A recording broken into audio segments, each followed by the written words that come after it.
Hey everybody, welcome to TV Recap. I am Lance. I'm joined today by my friend Kevin. We are here to discuss Season 6 of Game of Thrones in its entirety. So, fair warning, we are going to talk about the story and everything that happened and ruin all the juicy spoilers. So if you haven't seen it yet, stop watching this video, go watch it all, and then come back in about 10 hours and keep watching this video. So first, just to kind of give the introduction, because I feel it frames everyone's minds. We have both read the books. Correct. And your favorite character is? Arya. Arya, okay. I would have probably said Tyrion before episode 10, but I think I'm right back in Camp Jon. Okay. Just for reasons that we can explain later, but that's kind of... If you guys are wondering why we favor certain characters, that's why. Okay. So... First, what are your overall thoughts on Season 6? Where do you think it lands in terms of the other 5 seasons? Good, bad? I liked it. I liked it a lot. There are things that I had issues with, but overall, I thought it was a very good season. Probably my second favorite season, behind probably Season 3. Okay. But I would say overall it was fantastic. Okay, and I say I really enjoyed the Season 2, but I definitely think... I feel like this is very much the best season they've done yet. With its issues, which I think are some big issues, but I think it's the best season so far. Interestingly, I was looking at IMDb today, and 3 of the top 5 rated episodes of all time are from this season, and 3 of the bottom 4 rated episodes of all time are from this season. Really? Yes. What are the bottom ones? I think... No One was in there. Okay. I think maybe Broken Man, which that may not be right. That can't be right. Yeah, and then it was probably episode like 4 or something like that. But there was 3 in there that were in the. There was one that was below all of them, and then there was the next 3 were all from season 6. Gotcha. Okay. See now was No One the episode Nope. after Arya got stabbed, or It was episode 8. It was the chase scene episode. Okay, that's. I think a lot of people had interesting. issues with her getting stabbed and the aftermath of it. Yeah, I think it was more of that. I don't think that was a bad episode quality wise. I think it was people complaining about the story. Yes. We're getting too far into that. But like I say, it's overall thoughts. I feel like the writing was definitely on pace. I feel like they did a lot of great work in the directing and the actual filming of this season. We got back to one of the cool things that we haven't seen in a while is those big wide shots of every place. Yeah, I can't like remember the introductory shots that you see in season 1. Yeah, and it's like I can't remember the last time we saw all of Winterfell, or we actually saw what the Sept of Baelor looked like, not from its front steps or inside. Yes. And even the scenes, even though they were kind of dark and kind of low filming, even the scenes at River Run were great because it established this idea of like, oh yeah, this is a castle and it's medieval times and things are kind of shitty in some places. It was really cool to see some of the behind the scenes stuff where you just saw it was just the gate and then there was some blue screen or whatever right next to the fully composited CGI scene of the entire castle. Yeah, they did it. Yeah, definitely did a great job. And at first, I thought it was a really interesting choice that they had the same director for episodes 9 and 10. Miguel Sapochnik, I think is his name. Yes. But I was that's kind of weird, but I mean... I think they did it in season 1, too. Oh, okay. Yeah, they did it in season 1. They had a guy, I think he's coming back for next season, but he did episode 9, which was the Execution of Ned, and then they did season finale as okay, well. I mean, those were kind of thematically similar, so I can see that, but these 2 episodes, 9 and 10, were so different from each other, but holy hell, they were both amazing. They were awesome. So... Going into more specifics now, we definitely don't have time to cover all of the ground, but how did you feel about the actual advancement of the story? They, I don't want to say got to conclusions, but they got to climax points on a lot of things that we've been teased on for a long while. Okay. Arya spent 2 seasons in Braavos now? Yes. Or no, the 2 seasons before this plus this season, and we finally get to see her culminate her training and go on. We get to see Dany culminate 5 seasons of, won't she leave and go to Westeros?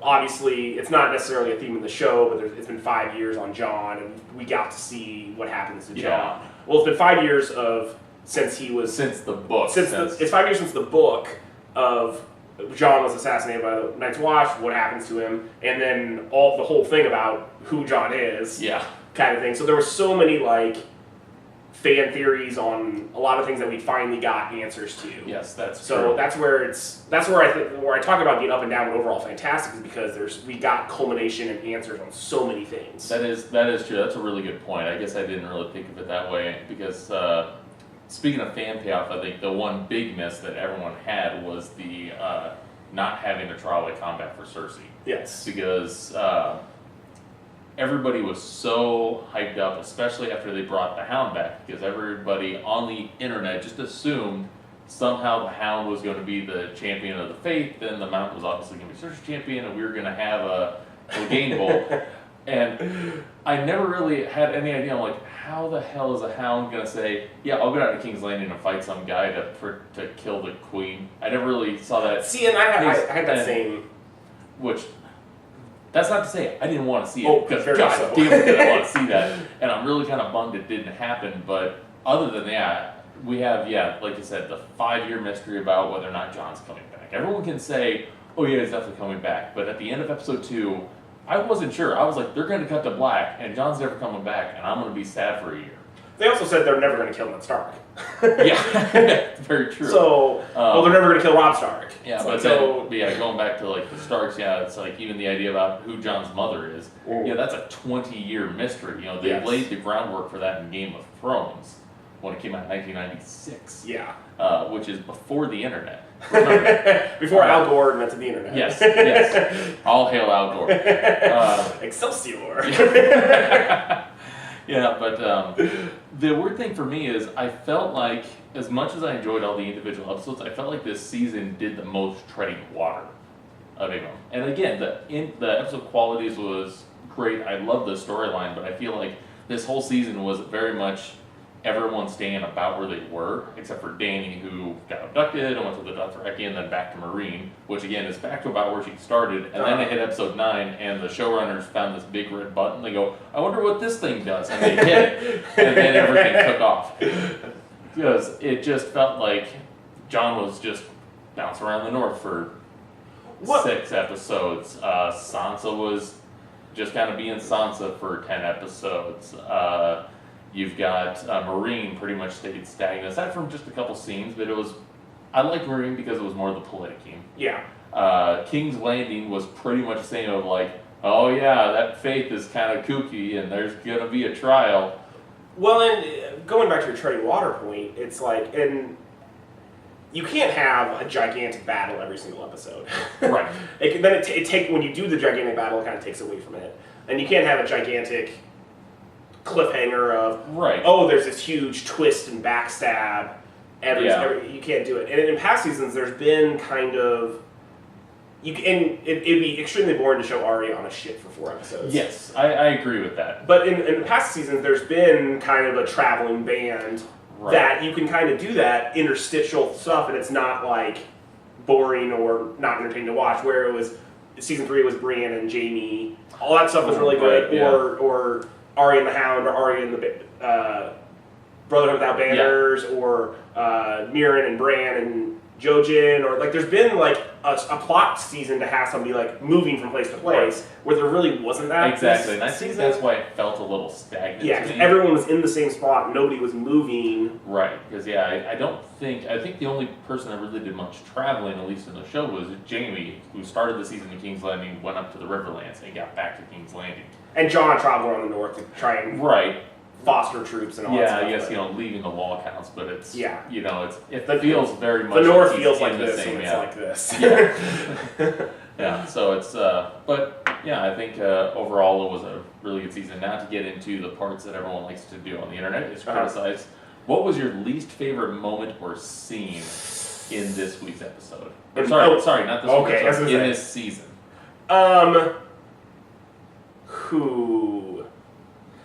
I mean, everyone's favorite thing to criticize is the Arya chase scene. Okay. Which I kind of understand their criticism, and I kind of just don't care. One, because I love Arya, and 2, because I think it would be disingenuous to just cut that middle part out where she struggles and almost gets killed, Because all we've seen is the Waif kick the shit out of her. That's true. And now, her suddenly be a savant just because she decided to not be no one right. would be, Now- I think, disingenuous. Now, do you feel like, was it the chasing that people didn't seem to like? Because I always felt like the more people were just kind of upset that it turned out to be a on the face occurrence events of just like the things people were saying was just like, oh my god, it's that Arya can't get stabbed. That must be Jaqen in disguise. And or no, the waif is that's Jaqen, but then the waif is Syrio Farrell, and oh look, that shadow Syrio Farrell, but it's just some old dude. And see, that's the stuff that's the thing that annoyed me the most about it was how far fetched it was.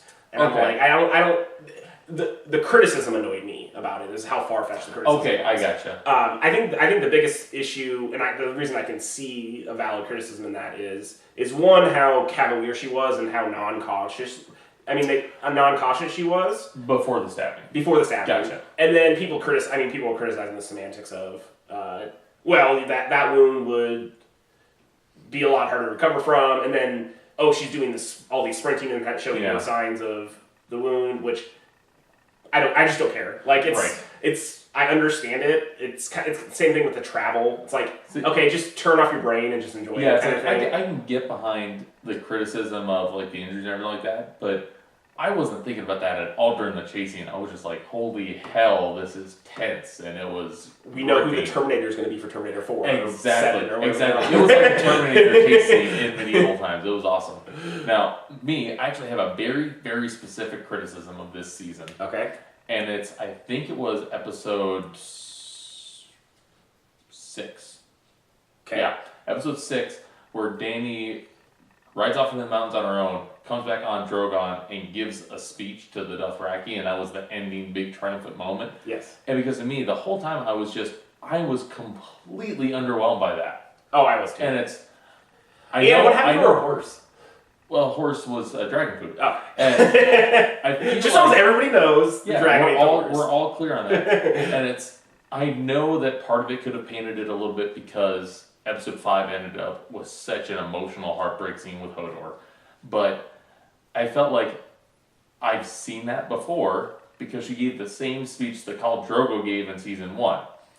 In fact, she's referenced that speech. she said, hey, remember when my husband said this? Will you still... Yeah, it wasn't her words, it was no just take-backs? Yeah, I mean, you guys weren't there, but it was a really, really good speech. And now I'm on a dragon. But she gave the same speech he gave about the same shit that they've been talking about for 5 seasons. And it's like, we're going to go over to Westeros and we're going to tear them down and we're going to take it over and we're going to kill them. After we spend a week walking to the city where we're from, that we don't have boats. And to me, it felt big like this, like, yeah, rah, rah, rah. All right, back to the paperwork. I love them. I was just like, oh, God, something different. Yeah. So I think that was my only real criticism was that one part just seemed like it was very much just a rehash. Well, and I'm not so much excited that Dany's coming to Westeros as that I'm excited that she's no longer. She's not. 3 not seasons ago, I was like, sweet, she's coming to Westeros. Now I'm just like, sweet, we don't have to listen. We don't have to watch her govern anymore. Oh no! But the pyramid and the slaves and the other stuff. What will we do without them?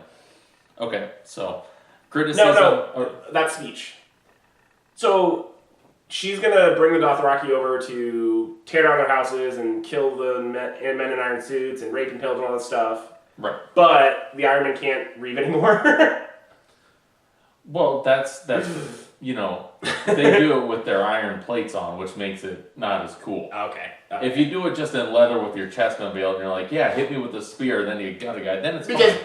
That's a criticism I have is she had a huge issue with the way the Dothraki were gathered when in season 1 were getting ready to go over to Westeros. They were getting slaves to buy ships to do all this other stuff. That's what the Dothraki do. Is they come into a town and they destroy it and then they loot and pillage and all this other stuff. Yeah. Now she's bringing that to the people she wants to rule, and I don't know how well that's going to work for her. See, I think her biggest issue as a character, not in terms of poorly written, but just the actual character of Dany, is that she really seems to mold into whatever she's around.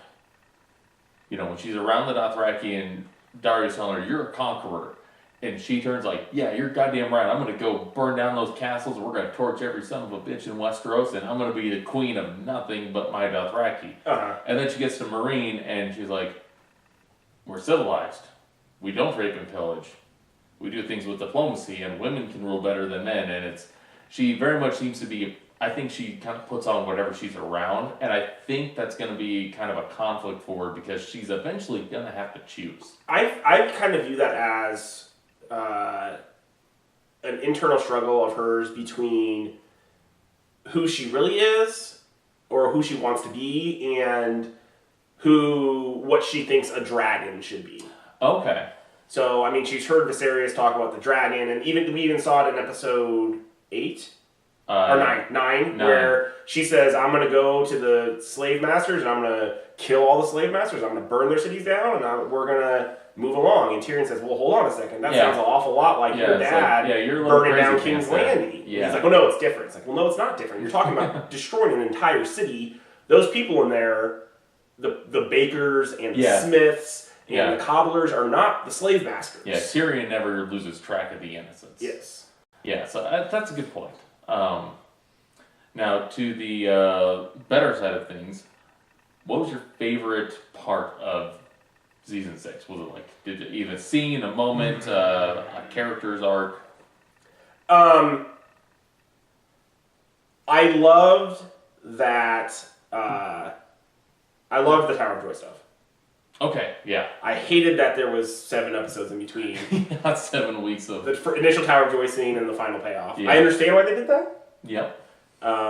It's kind of one of those climax things. You have to space them out. Yeah. But seeing that fight and seeing... Yes, the sword fight. The sword fight was fantastic. Seeing young Ned, seeing young Howland, seeing Arthur Dayne for the first time. Yes. And then finally getting the payoff of what happened to Lyanna, who Jon really is. I think it's probably the highlight that I'll carry with me most vivid memory of this season. Yeah, that was really great. And just kind of bridging off of that, like the actor that got to play young Ned. Do you think any actor could play young Ned as long as they just kind of pull their hair back into that weird little fish-shaped bun on the back of their head? They could have saved some money and just had Kit Harington shave his beard and dye his hair and play young Ned. Exactly. It's like, you've got the hairdo, just slap some flesh-covered just flesh-covered latex on his face. Now for me, there were some really great scenes, and when I was kind of prepping my notes, the first thing I thought that came to mind was actually the Hound grabbing the axe at the end of the Broken Man, because it was like, yeah, let's get, it's over. But I think the best part of the season for me was just Kit Harington as Jon Snow. Okay.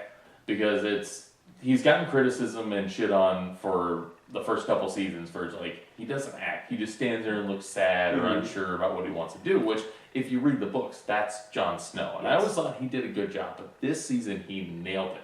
Because to me, the big defining characteristics of Jon Snow is that he is always trying to do what's right, but he never knows what the right choice is. He always just kind of seems to approach situations and say, this seems to me like the right answer, and he commits to it, but he's never really sure that he should be committing to it. He's always looking for, not necessarily a reason to stop doing what he's doing, but he's always looking for confirmation. Confirmation, or to me it always felt like more he wants to make sure that he's not seeing a trigger that indicates that what he's doing is wrong. Okay. Like, he would keep a course of action unless he saw innocent people getting hurt, and then he would immediately pull back. See, and I feel like when he was north of the Wall, he struggled a lot because he had his duty to the Night's Watch to protect the realm, and then he was around these people. He's like, oh, these are just people. Yes, that's a perfect example. And so then he engrossed himself in that because he had to, and then he fell in love, and then he's but he still always had that duty. I need to protect the realm kind of thing. Yeah. Struggle, especially. Yeah. So I think that's a prime example of what you were talking about. Yes, exactly. As much as the season built to the last 2 episodes, it did the same with Jon Snow, where we see the point when Ramsay set Rickon loose, and Jon, it's like you could tell just in his face, he knew he's not supposed to go out there. Yes, he knew that was a bad idea. But you don't let your brother die without trying to save him. Yeah. So that's what he committed himself to. And he didn't like get out there and after Rickon fell, he didn't just say, shit, I better get back in line. He decided, I'm coming out here. I'm staying out here, and I'm going to do what I do. There was that moment after he fell off his horse where he was like, well, shit. It's like, I'm going to bring out my Valyrian steel sword, and I'm just going to at least go down and take one guy with me. I was like, I'm going to take a horse. I can at least get a horse. Mm. But then I think the big crying moment is right after the resolution of the Tower of the Joy scene and cut to Jon at the head table of Winterfell, and with all the lords squabbling, and it ends up being with Lady Mormont naming him the King of the North. The look he gives her, right when she declares, like, I don't care if he's the snow, Ned Stark's blood runs through his veins. He gives her a look. I'm just like, the fuck are you I didn't doing? want this. No, leave me out of this. You do your own bullshit.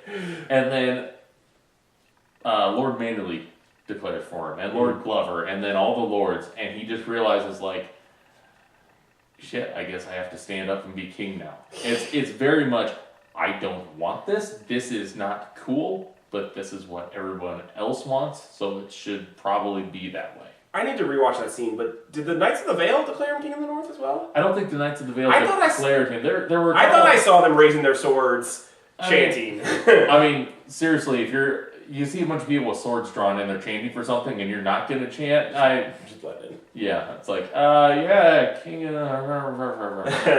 But I would like to note that give a special honorable mention to probably my favorite character who's not a main cast character is Davos. Yes. And Liam Cunningham did a fantastic job. Yes, that was pure emotion. Yes. And you could tell in episode 9 when he found that stag, he knew what happened. He knew that she was burnt to death. Yeah. But like he had talked about with Tormund. Yes. He's like, it's time for the battle. We got to prep for the battle. So he just bottled it up, did his goddamn job, and as soon as they won, it was fucking wrecking time. Yes. So I mean, even outside of that episode, the entire season, I thought he was fantastic. Yes. Yeah. It's he is the ultimate convincer of people to get behind kings. You know, he can convince a bank to give a loan, and he can convince a 10-year-old girl to do something. He literally talked his way out of a hanging on Dragonstone. Yes, yeah, that's true. When Stannis was going to hang him, and he said, "Hey, we should go save the North." Listen, hey, White Walkers. So, yeah. No, that's great. So, and he's had a life practice of talking his way out of stuff being a smuggler. So, well, I mean, I think he probably got better at it once he lost the fingertips. Okay, so we've kind of covered just the crux of season 6, and if we go into details, I think we'll just end up down a rabbit hole. Correct.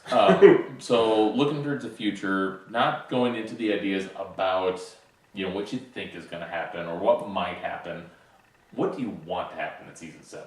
What's one thing you just want to either see or a character to do? I want to see Arya and the Hound meet back up. Ooh, that's good. I want to see Arya and the Hound meet back up. That is good. That would be awesome. So I want Arya to be going to do something to cross her name off the list, and maybe the Hound's still with the Brotherhood of Banner, so they run into each other. Say, oh hey, you're still alive. Oh hey, you're still alive. They come around the corner. Arya's just sitting on a pile of dead bodies, eating chickens. She's like, yeah. And maybe they tell her about the White Walkers, and then she kind of focuses like, oh, I should be getting revenge. I should be. Yeah, that could be what pulls her back to. Who knows? Yeah, that would. Oh, I'd be completely fine with Arya just continuing to be like, screw you, I need to go kill Cersei. So. Yeah, which I actually got into an argument with a coworker about that because the thing I want to see in season 7 is Jaime kill Cersei. I think you're a pretty safe bet there. I'm sure that's how it's going to go, but god damn it, do I want to see him just beat the shit out of her with that gold. It's the amount of fuck-uppery she has committed. Yeah. Just in episode 10, not counting the rest of the season where she pissed everything else away. Just in the finale, god damn does she need to die. Yes. And he needs to be the one to do it. And then right after he's done, like, Tyrion walks in because Daenerys is... and Tyrion's like, oh, hey, thanks, I was going to do that. Well, no, it's just like when they put his gold hand on, he just looks across one way and he just... No, it's got to be the... Oh, the beauty queen way. Can he twist the rest of the golden hand? Well, he twists you twist your whole arm, don't you? Maybe, yeah. Like, I feel like I don't know. Yeah. Subscribe for more Beauty Queen protests. And I think the biggest thing is, I think the other big thing I want out of season 7 is for one cohesive season, but HBO's been pretty clear they're not going to do that because they've said they have more than 10 episodes worth of content, and HBO's going to milk that cash cow for all it's worth. But I would almost prefer to wait longer than a year to get one continuous story, because if I only get 7 episodes of Game of Thrones next year, I'm going to be like a heroin addict looking for a fix, and I don't know what I'm going to do. Hopefully Winds of Winter will come out to get that fixed, but... Man, I was so hoping for like an announcement in the credits after the finale of like, in bookstores in June, and like... 2019! That's probably more accurate. Okay, so before we kind of wrap up, any closing thoughts, anything you want to talk about that we didn't get to? I guess I don't know if you want to go down this rabbit hole or not, but I've read some interesting theories about Benjen not actually working for the Three-Eyed Raven and intentionally sending Bran across the wall to break down. Seriously? Yes. No. No, horseshit. I agree, but... No, because... I can also see the Three-Eyed Raven wanting that to happen because he knows it needs to happen to... Like, maybe if the White Walkers get south of the wall, then their powers aren't as strong, and so then they're defeatable south of the wall. Maybe, but if for that theory to work, that would imply that the wall doesn't really need to be there in the first place. Because if they're weak south, why do you matter if they come south? Well, it's not that they're weak south, it's just they're actually defeatable. I guess that's true. It's like that goes down a really big rabbit hole, because this season really did open up a whole can of worms about predestination and, you know, whether or not Bran would always cause Hodor to become Hodor, and people go down that rabbit hole of like, you know, Bran's the one that makes the Mad King because he tries to talk to him to fix it. I'm just like, no, he could just be a crazy fucker that wanted to burn people. Yeah. And so I think that is people looking for a conspiracy or kind of a backstab when there isn't one, because I just don't see, like, I think the biggest defense of that is the Three-Eyed Raven doesn't like just walk up to a White Walker and like, you seem pretty cool, want to help me out? I feel like he has the ability to kind of know if somebody's on the up and up or not. I could be very wrong. No, and I don't put credence in that theory. I just thought it was an interesting theory. It is an interesting theory, but I think that's just straight up just dumb. that goes right in the camp of the waif is Syrio Forel for me. Well, and with just talking about the overall story, with how many intricate, deep-lying threads there are, it's kind of just created this environment of people wanting to find more of them. Yeah. So they go searching for them where they're not really there. Yeah. Well, speaking of you, one last thing I'll say before we kind of wrap up is I saw somebody, and one of their like hopes for next season is the idea that somehow Jaime becomes so alienated by Cersei's actions that instead of seeking vengeance or killing her or doing anything like that, he leaves to hook up with Brienne, who is working for Sansa, who is supporting Gon.